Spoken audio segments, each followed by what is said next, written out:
us on YouTube, on Rumble, on Facebook. It's good to see you. Thank you for joining the Liz Wheeler Show today. I'm your host, Liz Wheeler. Before we get started, and boy, do I have a good guest for you today. Before we get started, if you could subscribe to the show, go to youtube.com/Liz Wheeler or x.com/Liz_Wheeler or Spotify. We have video on Spotify now. Search the Liz Wheeler Show, hit that subscribe button, leave us a 5-star review over there. We greatly appreciate everybody who's been subscribing to the show, so please keep it up. And make sure you share your favorite episodes. Send them to your family group chat, post them on your Instagram and tag me, post them on X. Spread them as far and wide as you possibly can so that all of this information reaches as many people in our country as we can possibly reach. Okay, are you ready for what we have today? We've been planning this one for a while. Congresswoman Ilhan Omar from the state of Minnesota, you know her, the America-hating, hijab-wearing, never-Trumper who is vicious in her anti-Semitism, virulent in her anti-Americanism. Has she finally been caught committing immigration fraud? Could she be denaturalized? She was, after all, born in Somalia. She's an American citizen by naturalization, not birth. Not only could she be denaturalized, should she be denaturalized? Well, in order to answer these questions, let's first start with Congresswoman Ilhan Omar's marriage certificate. According to Steven Crowder, Ilhan Omar was married to a man named Ahmed Noor Saeed Elmi from 2009 to 2017. This is widely reported. This isn't new information. The interesting part of this marriage certificate is the allegation that underpins it. The allegation is that this man, Elmi, to whom Ilhan Omar was married for 8 years, was her brother, her biological brother. Was Ilhan Omar married to her brother? Now, you've heard this before. This is not a new allegation. This is something, a rumor, you could call it, a report, you might describe it as. This has been circulating since back in 2016. And the origin for this report, interestingly enough, it was an internet report from Somalia. Again, the country where Ilhan Omar was born. Is this man her brother? Ilhan Omar reportedly, and this is the allegation, married Ahmed Noor Saeed Elmi in order to bring him to the United States of America. Now, I don't know if this is true, but this is the first time that we've seen this marriage certificate that confirms that Ilhan Omar was married to a man by this name, Ahmed Noor Saeed Elmi. She was indeed married to this man for 8 years. Now, Ilhan Omar is the youngest of 7 children. She has 6 older siblings, at least she self-reports that she does. And the reports of Ilhan Omar marrying her brother have been so widespread that reportedly it sparked an FBI investigation. The result of that investigation is anybody's guess. I don't know it. You don't know it.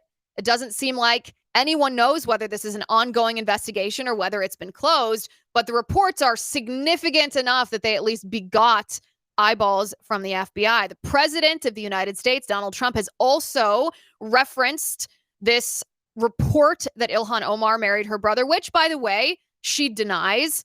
The president posted on Truth Social just a couple days ago and said Ilhan Omar's country of Somalia is plagued by a lack of central government control, persistent poverty, hunger, resurgent terrorism, piracy, decades of civil war, corruption, and pervasive violence.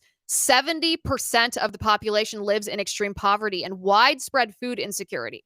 Somalia is consistently ranked amongst the world's most corrupt countries, including bribery, embezzlement, and a dysfunctional government. All of this, and Ilhan Omar tells us how to run America. P.S. Wasn't she the one that married her brother in order to gain citizenship? What scum we have in our country telling us what to do and how to do it. Thank you for your attention to the matter. Make America great again. Now, here's the thing.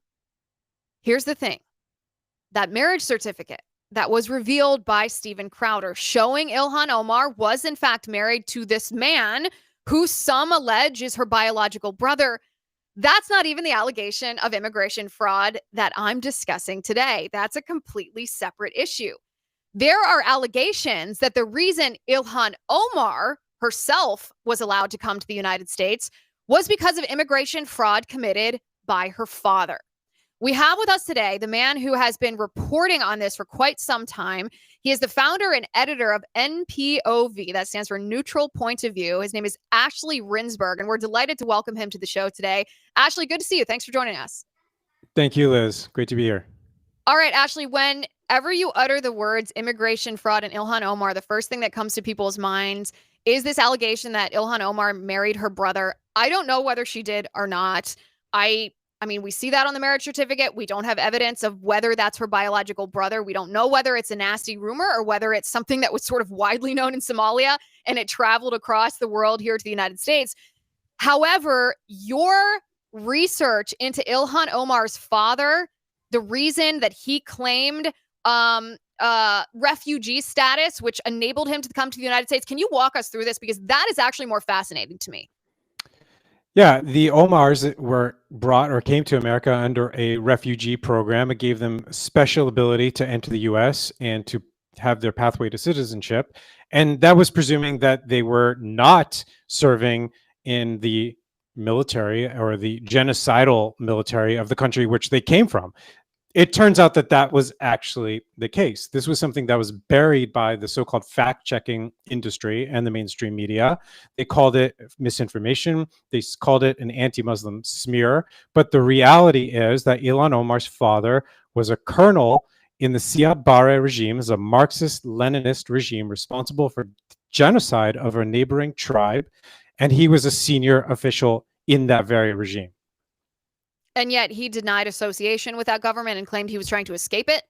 He cast himself as a so-called teacher trainer. This was the term that kept coming up. I've never heard this term before, teacher trainer. Sometimes it was educator. And it was, yes, it was denied by him. It was a idea that was spread by her as well. But most of the heavy lifting was done by Snopes, the, again, so-called fact-checking website. They relied on some very obscure Minnesotan outlet whose own reporter that made this claim was later sued for misreporting. And that claim became the basis for this entire notion that what they had said was misinformation, that in fact, he was a colonel in the Siad Barre regime and not a so-called teacher trainer, as she and the rest of the media claimed. I mean, listen, the phrase teacher trainer is a red flag to me when that person comes from a Marxist regime. That sounds like a Paulo Freire type of word or sounds like something that might have come out of the Columbia University Teachers College, where the word teacher trainer actually means, yes, deploy teachers to teach children critical consciousness, to view the whole world through a Marxist dialectic. So that phrase in and of itself is not convincing to me. That's almost laughable. So lay out the evidence for us, putting Snopes and PolitiFact and these bogus fact checkers aside for a second. Lay out the evidence for us that Ilhan Omar's father was either active or a colonel in this Marxist regime. The irony of this entire story is that the evidence that he was actually a colonel in the regime came from the Somali American community itself. So Mr. Omar died in 2020 of complications from COVID.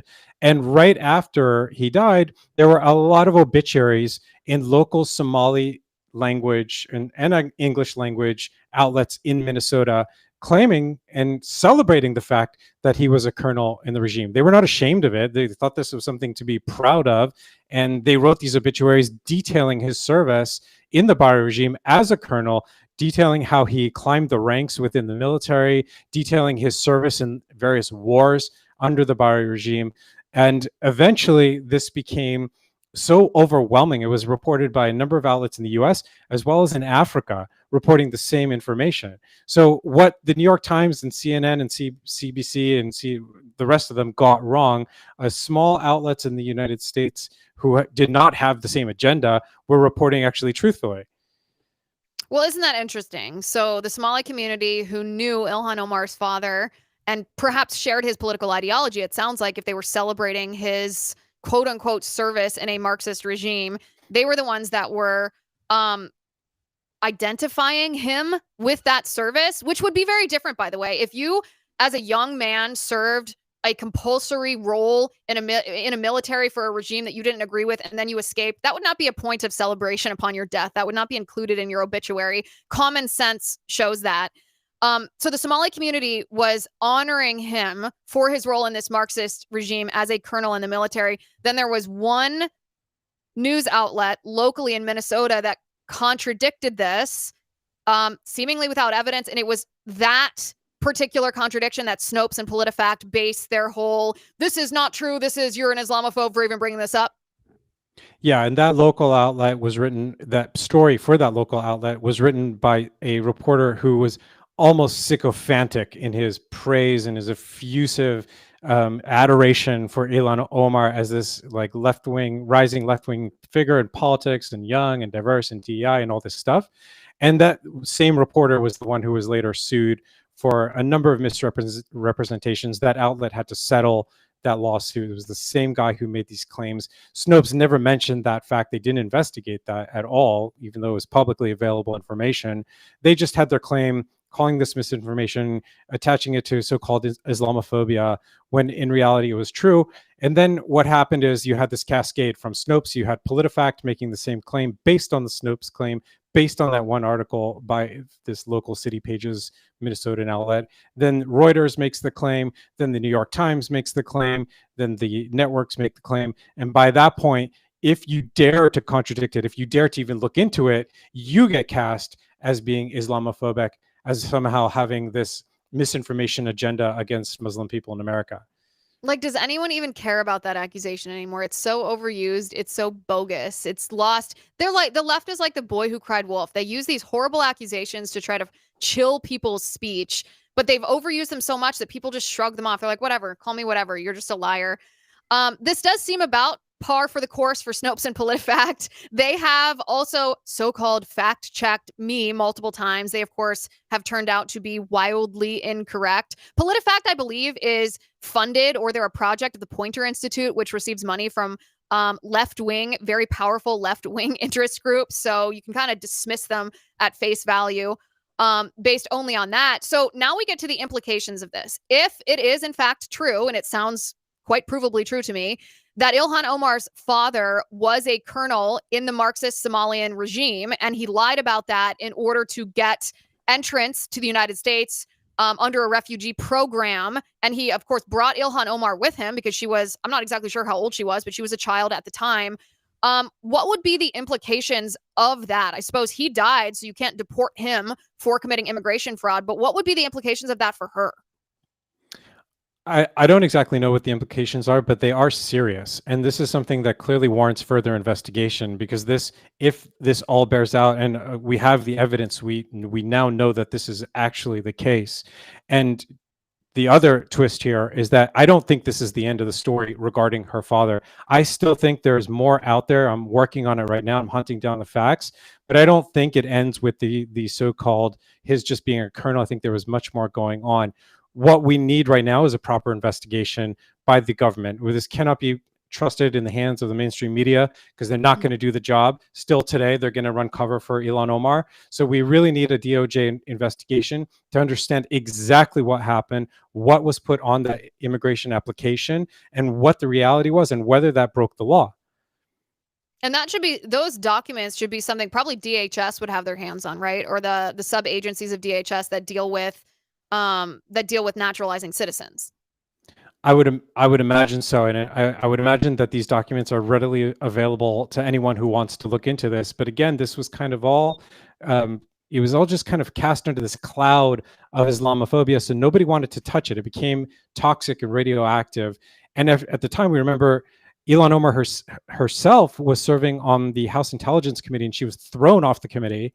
And that's how bad things got for her right around this period. And it was a lot about her making anti-Semitic remarks, but it was also tied to some of this stuff going on in the background. And again, we don't fully know the truth yet, and I think there's much more to come. But all this stuff, especially being kicked off of that committee, it really signals that there is something serious going on here. Yeah, I mean, I think it's just common sense to look at this woman. I mean, she's virulently anti-American. She has stated that her allegiance is to Somalia first. She's so vicious towards not just Republicans, but anybody who isn't, I mean, Marxist, really, especially she's vicious towards Christians. I also think it's very interesting to analyze politicians who are the children of open Marxists. We have actually many current politicians, like Pete Buttigieg is an example of this, whose father was an open, proud communist. He ran an Antonio Gramsci international fan club, essentially. He translated Gramsci's works from Italian to English. And nobody asks Pete Buttigieg, okay, your father was a communist. Clearly, he raised you. Do you disavow your father's communist ideology, or how were you influenced by it? The same thing applies to Ilhan Omar. If her father was a colonel in this Marxist regime, I mean, we say the words Marxist regime. Can you describe to me a little bit what life was like in Somalia under this revolutionary regime is the word I would use to describe it. Can you describe to us a little bit about this Marxist regime?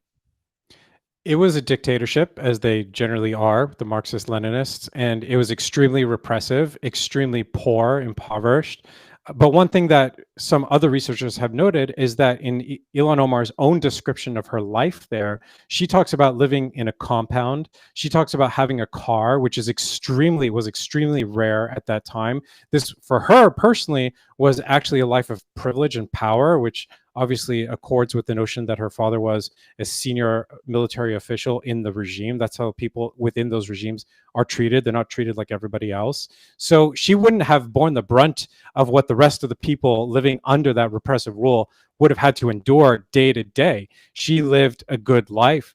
And it's probably only because Siad Barre lost power that they had to flee, because they no longer had the cushy lifestyle. They didn't have the political protection, and it was time to go. But they kind of positioned this as, they positioned this as them being under threat from this general upheaval, but it was the upheaval caused by the man her father was serving. Wait a second. That actually is extremely interesting. And we either need to look up the exact dates here. You might know these exact dates off the top of your head. We'll look them up in real time regardless. Our producer Spencer will do this. Talk to me about the date that the Siad Barre regime began to fall. And I mean, that would make sense, right? Why a colonel in this regime would need to flee the country, not because he was fleeing this regime, but because he was fleeing probably the people who were like, hey, you were part of presiding over, what was the genocide? 200,000 people that this Marxist regime just absolutely slaughtered. That these people were rising up against the Marxist regime saying, hey, anybody associated with this, we're going to get. And they were like, well, we got to get out of here. We're going to be held to account. That's right. It was right up until around 1991 that the Barre regime was in power, and it was a civil war that brought it down. And like in any other case, if you are part of the regime that has just fallen, your number one priority is to get yourself and your family out the country. And the other thing to keep in mind is that not anyone could just leave the country. You would have to have significant means, political connections, and a lot of know-how to be able to pull something like that off. This is an extremely poor country. This is, as you said at the beginning of this, one of the poorest countries in the world. There's not infrastructure. There's not embassies that you can just go and apply for a visa or refugee status to another country.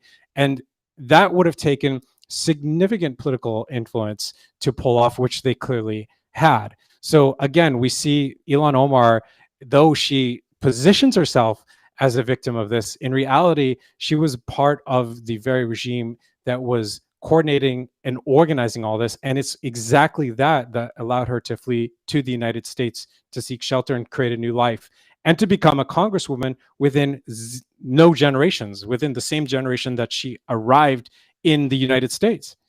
It's totally insane. And by the way, the date that Ilhan Omar left Somalia with her family, it was she was born on October 4th, 1982. So at 8 years old, she left Somalia in 1991. The same year that this civil war, that this Marxist regime that her father allegedly served in. Of course he did. This seems obvious at this point. She then spent 4 years in a refugee camp in Kenya before the family was granted asylum and arrived in the United States in 1995. They relocated to Minneapolis, Minnesota in 1997. Okay, that doesn't seem to me to be a coincidence with timing. I think you're right. Yep. That is wild. Okay, so this, again, no one to my knowledge. I mean, it's pretty obvious that Ilhan Omar holds Marxist beliefs. You don't make comments, the type of comments that she makes, unless that is your ideology. It's kind of easy for us to infer, but it is kind of wild if she is the child of a colonel in a Marxist regime who presided over the genocide, the slaughter of 200,000 people, and then left the country during a civil war, the toppling of that regime so that he wasn't held to account. It's beyond wild to me that mainstream media outlets who call you and I Islamophobic because we're having this conversation talking about literally facts of when she immigrated here and who her father was, that they wouldn't ask her whether she disavows her father's Marxist ideology. Yeah, they want to avoid that question at all costs because they probably know the answer. But the truth is that Ilhan Omar is an extremely skilled operator. She's very good at casting a narrative that she wants. She probably learned that from her father, is my guess. And she's always been able to manipulate the media and to bring out the Islamophobia card. And though today that's kind of worn out a little bit, we're talking about a time frame of around 2016, 2017, 2018, when it was very much in vogue. And any kind of mention of that kind of terminology would just shut down any kind of discussion. And she knew that. And she used that to her advantage in an extremely savvy way and in a way that is very skilled. Yeah. Yeah. I mean, I think one of the silver linings of COVID and of the weaponization of the federal government, and I say for better or for worse, because obviously for worse, this is a small silver lining, as people's eyes have been opened to the depth of corruption that our government officials engage in. And so 5 years ago, 10 years ago, telling a story like this, we may have been met with, guys, is this Islamophobic? Obviously, the media would have accused us of that. But even people on our own side would have been like, wow, this sounds kind of wild. And now I think people are like, yeah, it seems believable to me. These are the facts. Like, let's let the facts tell the story instead of assuming, instead of giving government officials the benefit of the doubt. Here's something that's interesting, Ashley.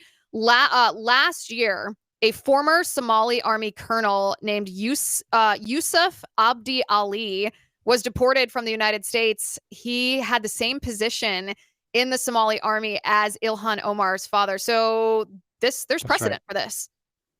That's right. He was a citizen of Somalia, and he was deported, I think, last December, if I get that right. But that's exactly right. That's something that there is precedent, and this is part of an effort to sort of go after the perpetrators of whatever they commit, whatever kinds of crimes they committed as part of that regime, to sort of claw them back. There is a sort of counter movement in the United States of Somali people who are victims of this regime, who are trying to seek justice for their family members, for their friends who were killed by the Siad Barre regime, or who were displaced, or whatever happened to them. So there is actually another side to this, and that's another part of the media's failing on this story, is to not talk to those people, because they're also Black Somalis. They're out there. They just haven't been platformed in the way that Ilhan Omar and her entire group, her crew of political operatives in Minnesota have been. Well, I would like to take a moment and extend an invitation. If Ashley just described you, if you are of Somali origin, whether you are a first-generation immigrant, whether it was your parents who suffered at the hands of the Siad Barre regime and officials, military officers like Ilhan Omar's father, and you have a story to tell, please reach out to us on the Liz Wheeler Show. We want to hear from you. You can reach out to us via any social media. You can go to our website. We want to hear your story because this becomes more and more interesting. Ashley, this Somali army colonel who was deported last December because he held the same position as Ilhan Omar's father in the Somali army, he was actually a naturalized U.S. citizen. He wasn't a foreign national. He had obtained citizenship here, and then he was denaturalized.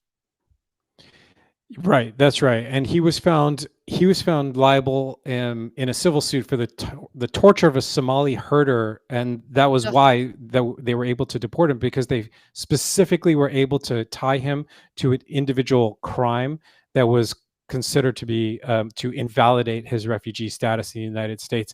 My guess, again, is that with her father, the story goes much deeper than the surface level that what we've been able to establish so far. The problem with the reporting right now is that we're just trying to undo the damage that Snopes, PolitiFact, and the mainstream media have done. This part of like a propaganda stew where you don't know the ingredients. You got to like separate them out just to establish the basic facts, and that takes a lot of time and a lot of work. But I think now we're on a pathway where we can actually figure out what he really did.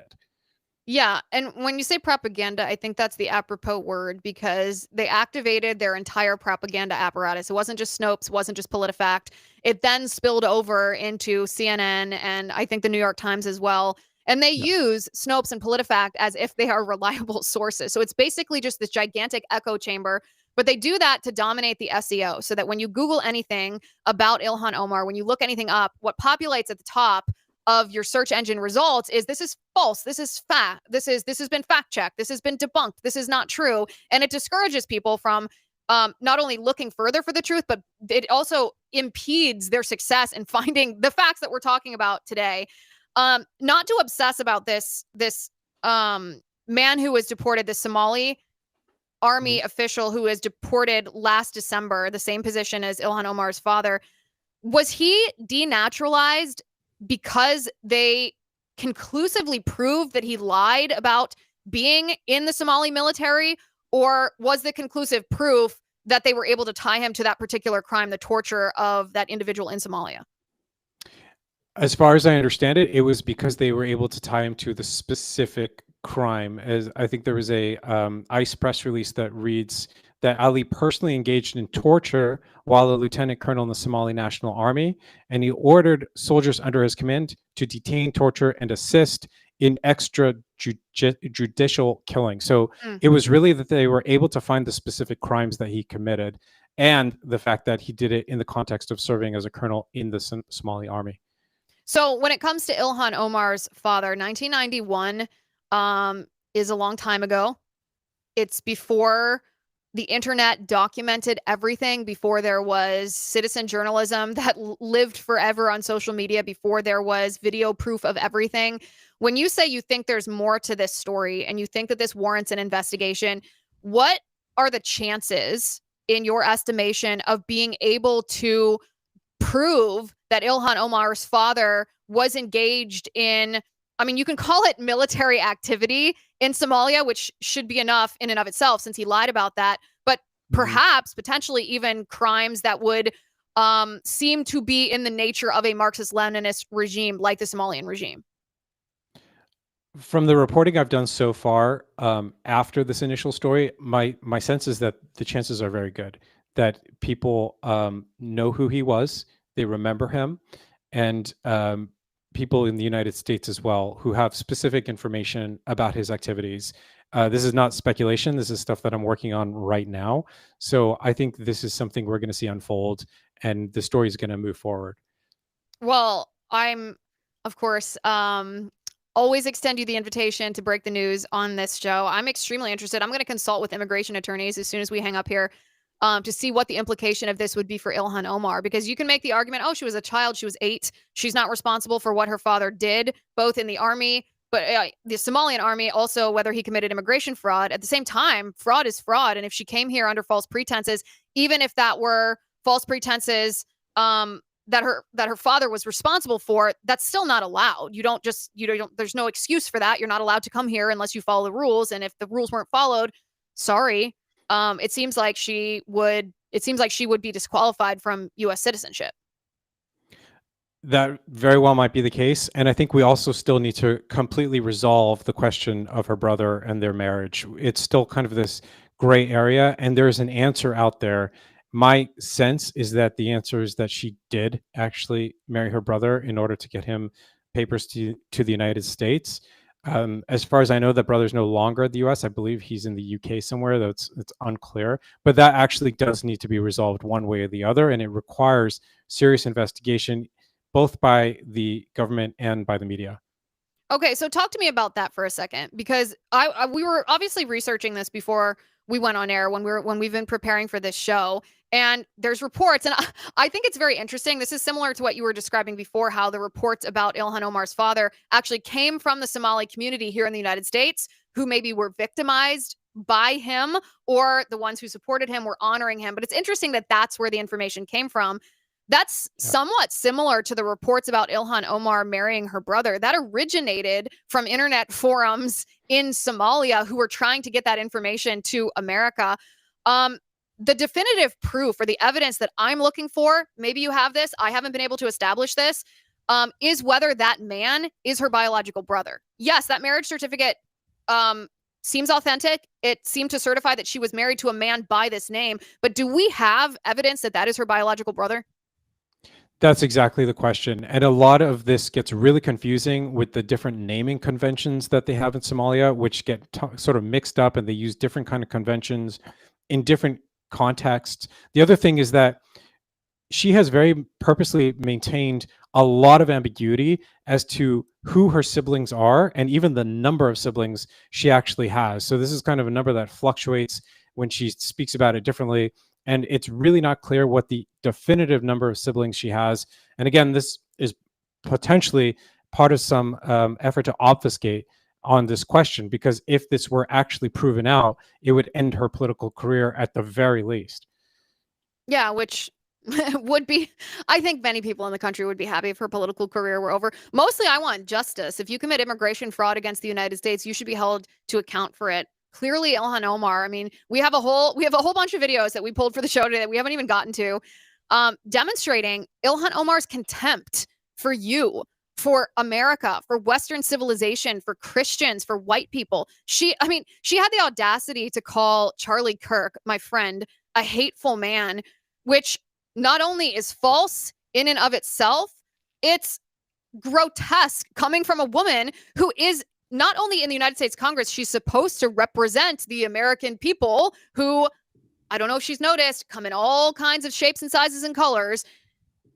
But all she does is use her position of power to virulently spew hatred against anybody who doesn't look like her and practice the same religion as her and ascribe to the same political ideology. She's a nasty person, and I guess that's notwithstanding whether or not her father committed immigration fraud.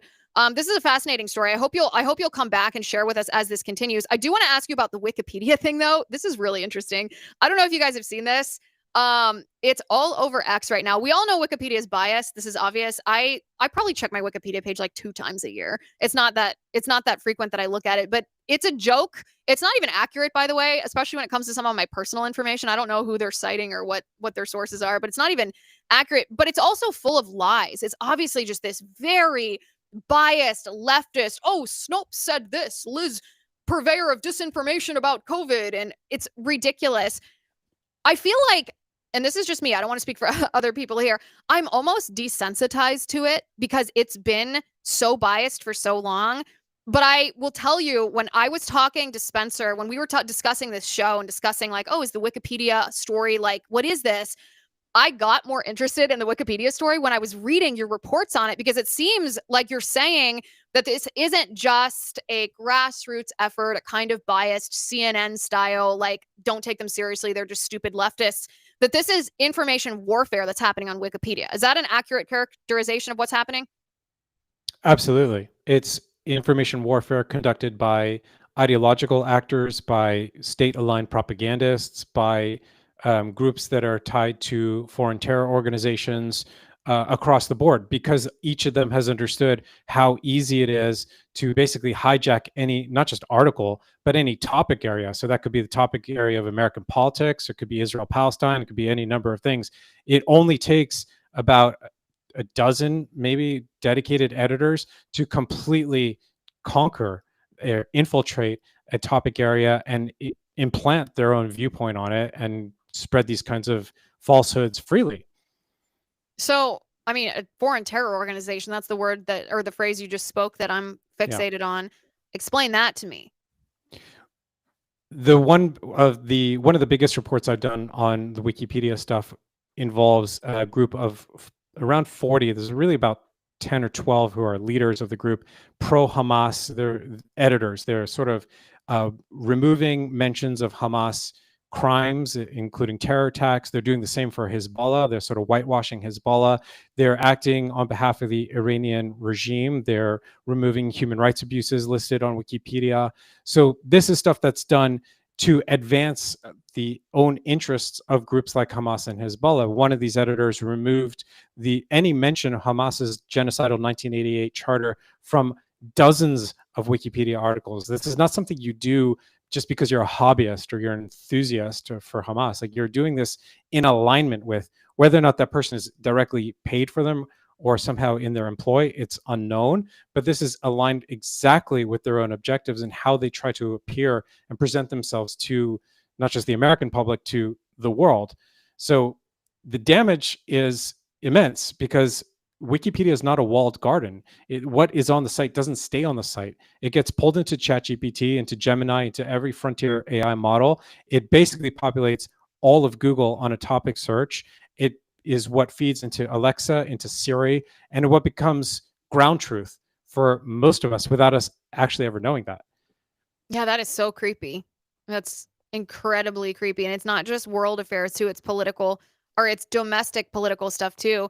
Yes. Is there a way to establish whether these dedicated editors, especially the ones that kind of have a monopoly on a certain political topic, is there a way to determine whether they are paid and who's paying them? Because one of the things that we do on this show is unmasking the who's behind whatever it might be, whether it was the anti-ICE riots, whether it's who's behind Antifa. And I feel like it's very instructive, not just for the American public, but for the government, for them to know how to take action when something's a conspiracy, when something's a highly coordinated network, and it's not just a decentralized grassroots organic, leftist group of kids. It's very instructive to know who's behind these. Can you give us an idea of, I guess, as it relates to domestic politics here, who's behind the Wikipedia editor efforts? This is one of the problems with Wikipedia. One of the very big problems is that these editors can sort of sling these accusations, or they can warp a topic area like American politics, or like I reported previously for Pirate Wires, which is they systematically establish this narrative that Trump is a fascist. They did it by relying on outright Marxist sources that consider themselves to be Marxists, but they do it under the protection of anonymity provided by the site. So the site doesn't know who they are. We don't know who they are. They're having this outsized influence on American politics itself. And this is all happening under the sort of aegis of Wikipedia and Wikimedia Foundation, which owns the site, being granted tax exempt status by the United States government. And the other thing that's going on here, which we do have more insight into, is that I would say a significant portion of the money that Wikimedia Foundation receives from donation, we're talking about $185 million in income a year. A lot of that money gets passed through to radical left-wing NGOs. So this is kind of just of course it's the NGOs. Of course it is. So it functions almost like a cutout. The other piece here is that there's significant ties between Wikimedia Foundation and Hillary Clinton, and also with George Soros, who, again, I reported, did a whole story on this. A lot of Soros's most senior people were put into or came to Wikimedia Foundation in 2017, which is right at the time Wikimedia Foundation redefined the mission of Wikipedia from just being an online encyclopedia into becoming a social justice movement powered by DEI. Oh, goodness. Of course it is.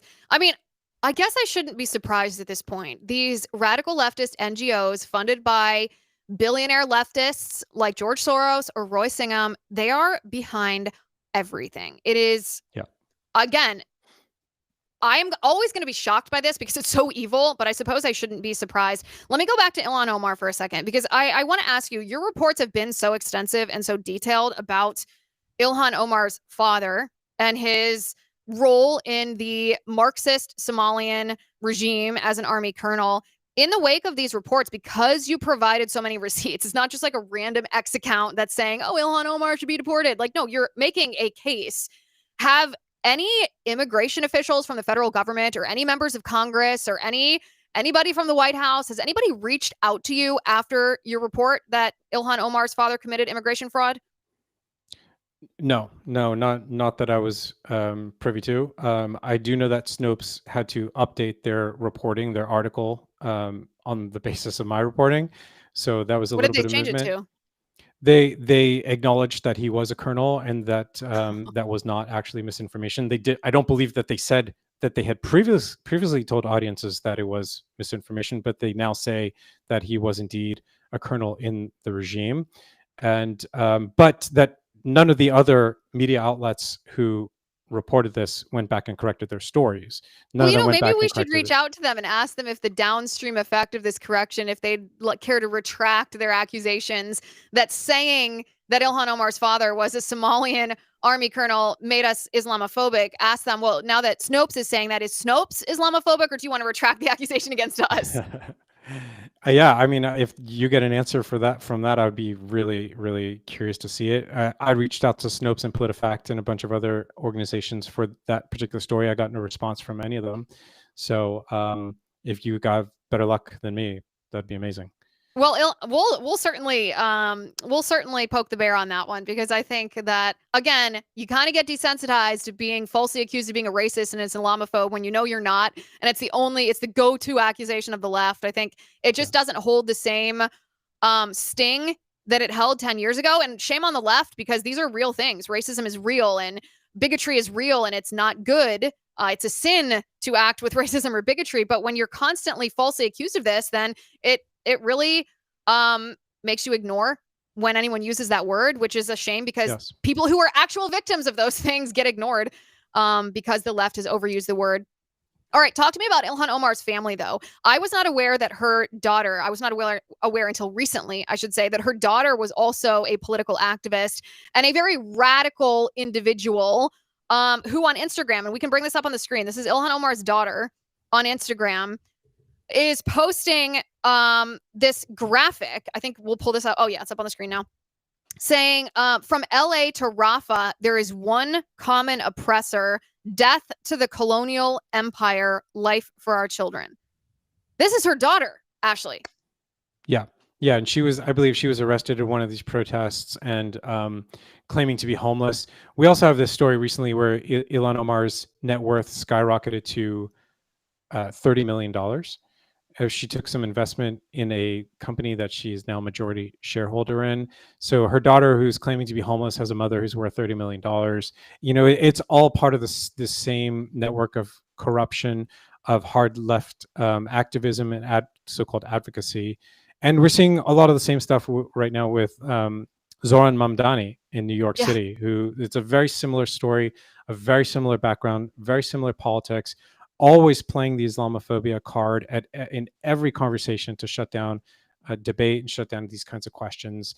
So, you know, I don't think this is one off with Ilhan Omar, unfortunately. I think this is starting to become something of a pattern. Yeah, I mean, a Marxist is a Marxist, whether you're Ilhan Omar or whether you're Zoran Mamdani. Yes. We've talked a lot in the last couple of months about Zoran Mamdani because he is the first political candidate who is openly Marxist, who is, I mean, right now he's, I would say, the presumptive winner of the, and I hate to say that, of the New York City mayoral election. And the reason is not because he's hiding his communist or his Marxist views. The reason is actually because he's so open about them. And the demographic of voters in New York City, I call them the indoctrinated youth, not because they're young right now, but because they are the generation up until it's people between the ages of 18 up through almost 50, 48. These are the people who were put through our colleges and universities and indoctrinated. They were turned from, I mean, usually if you go in very Christian, very conservative, you don't turn into a Marxist revolutionary. But if you go in even slightly politically apathetic or lukewarm liberal, but not like woke, you come out a hardened Marxist. And it's these people, it's, I think, 1 out of 5 of New York City voters are in that age demographic and went to a college or university that, I mean, they all have liberal biases, but that serves as these indoctrination centers. This is the plan. The Democrats are now going to run candidates openly like Zoran Mamdani, not just in New York City, but everywhere, because they have captured the minds of now a huge portion of the voting demographic. And they can say, remember what we taught you in college, that Marxism is good, that communism is moral, that capitalism is bad, that white men are the oppressors. Vote for this candidate. This is how you actually bring that to fruition. Yeah, that's 100% right. And Zoran Mamdani's own father, Mahmoud Mamdani, is one of those professors at Columbia University. Is probably the epicenter of exactly what you're describing. And it's a network. It's something that's very deliberate. It's pointed. It's strategic. It's long term, and it's working, as we can see.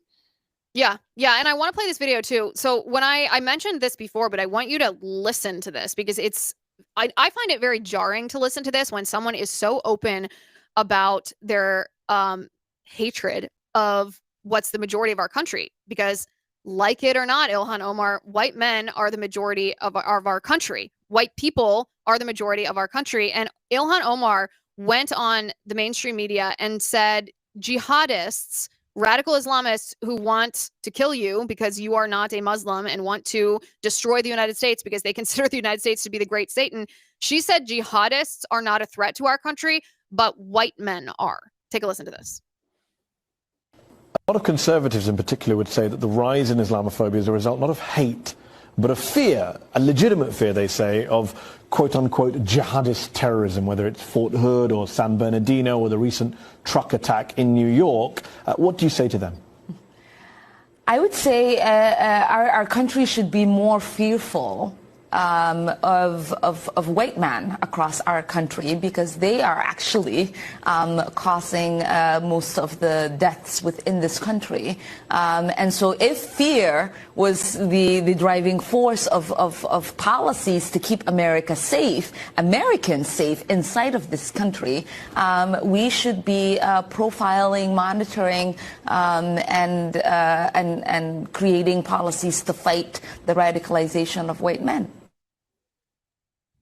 She said profiling and monitoring. That's what she wants the government to keep lists, Ashley, of white men. This is who this woman is.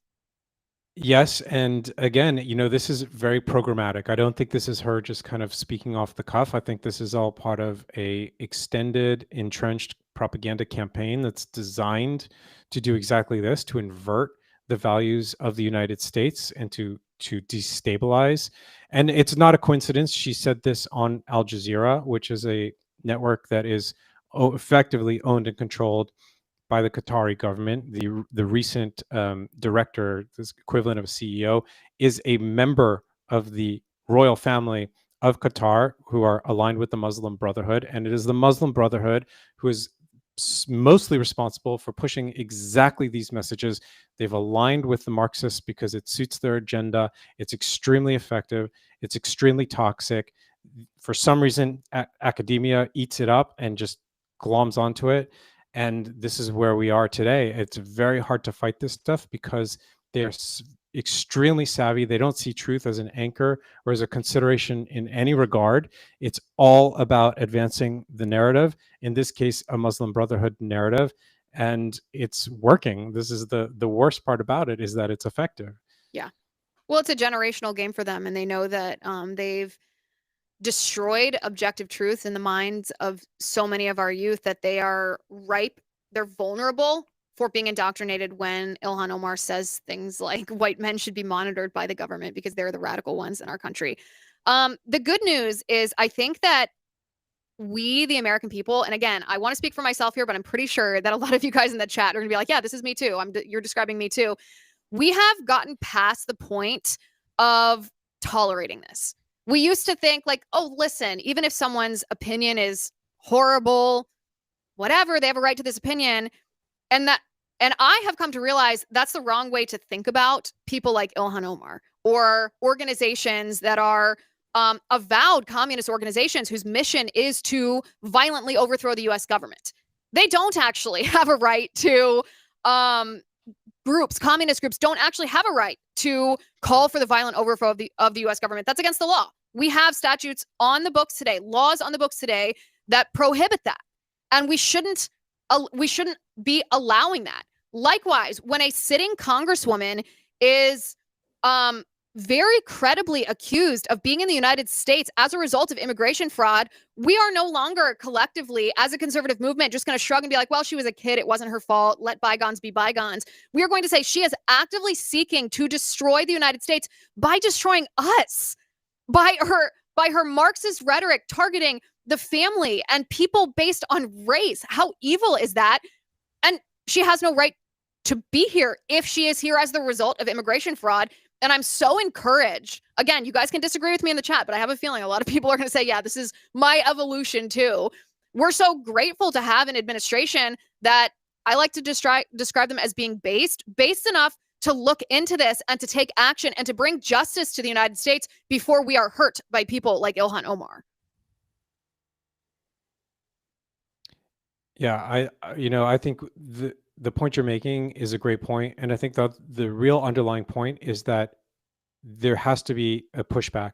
There has to be a pushback against the narrative, against the messaging, against the underlying strategic aim, and it has to start with actually exposing what's going on, because we have for too long turned a blind eye under the sort of guise of tolerance, and even free speech. And that's great. Free speech is essential. And I know we all Yep. support it, but that doesn't mean that we don't investigate, we don't expose, and we don't push back and assert what we believe to be the fundamental values of the United States of America, which is that this is a democracy for all people. It's a democracy founded with a specific ethos that was about advancing the values of Christian belief Yes. and Judeo-Christian belief, and that's okay. Yes. At the end of the day, that's okay. I say that as a Jewish person who grew up in the United States, and I respect that, and I respect the foundation that the country was built on. And I think to not acknowledge that and to not respect it makes the country weak, to the point that the Muslim Brotherhood, and we're talking about a few thousand people, are able to infiltrate our most important institutions and to completely subvert them, which is exactly what they've done. It's Yes. because we lost sight of these fundamental values. We gave them up too easily and too quickly because we're afraid of being called all these names that actually had no meaning. Yes. Well said. I agree with everything that you just said. And listen, kudos to you. Mad kudos to you for this investigative work. Where can people find your work? They're going to want to follow you on X. They're going to want to read your reports. Where do they find you on the internet? On X, I'm Ashley Rindsberg, and on Substack, we are NPOV. That stands for Neutral Point of View, npov.substack.com. We've got a lot more investigative work, particularly on Wikipedia, but not only. And we're also doing stuff on Muslim Brotherhood infiltration of American institutions. So follow us there. We'll be very grateful. I think you're going to get a big influx of people who are wanting to know the facts, especially about Ilhan Omar. Thanks, Ashley, for being on the show. I really appreciate it. You were great. Thank you, Liz. All right, guys, I want to take a moment to thank you for watching and listening to this show. It is, of course, because of you that we are able to keep producing content like this. Blaze TV exists because people like you refuse to settle for, the Snopes and the PolitiFact, the lies and the propaganda, the clickbait, rooted in hatred of you and of our country. Here at Blaze TV, this has never been about just one voice or one company. It's about a movement of people, you and I together, who refuse to sit on the sidelines while others seek to harm our country and just let that happen. No, we are willing and able and ready to take a stand. That's why Blaze TV matters. When you subscribe, you are standing shoulder to shoulder with a community that believes America and our values are worth fighting for. Blaze Media only exists because people like you step up, join us, and help drive that mission forward. When you're subscribing, you're not just supporting a show, you are making your voice count. You are ensuring that reality has a platform today and for the next generation. So join us, please. blazetv.com/Liz. You can get $20 off right now for as low as $8 a month on the annual plan. You can be a part of shaping the future. That's blazetv.com/Liz. blazetv.com/Liz. Also, guys, make sure you're subscribed on YouTube, youtube.com/Liz Wheeler. On X, I'm x.com/Liz_Wheeler. And I've been told we have video on Spotify now, so go over to Spotify, search The Liz Wheeler Show, hit subscribe, leave us a 5-star review. Thank you for watching today. Thank you for listening. I'm Liz Wheeler. This is The Liz Wheeler Show.